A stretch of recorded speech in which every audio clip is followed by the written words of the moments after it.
اس کا آغاز ہوتا ہے اذن للذین یقاتلون بانہم ظلموا وان اللہ علی نصرہم لقدیر، کہ رب العالمین نے یہ جو قتال کی، یہ جو جہاد کی اجازت دی ہے، در حقیقت اس کا مقصد ظلم نہیں ہے، بلکہ اس کا مقصد ظلم کا خاتمہ ہے۔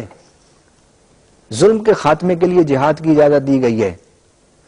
گویا جہاد جو اسلام میں ہے وہ در حقیقت ظلم اور ظالمانہ نظام کے خاتمے کے لیے ہے اور مظلوموں کی فریاد رسی کے لیے ہے۔ اور اسی ربع میں رب العالمین نے فرمایا کہ ہم نے جو پہلی قوموں پر عذاب نازل کیا تھا اس کی کیا وجہ تھی؟ فرمایا فَكَأَيٍّ مِّن قَرْيَةٍ أَهْلَكْنَاهَا وَهِيَ ظَالِمَةٌ، کہ بہت ساری قریے آبادی ہم نے ان کو ہلاک کر دیا۔ وہ کیوں ہلاک کیا؟ وَهِيَ ظَالِمَةٌ، کہ وہ ظالم تھے۔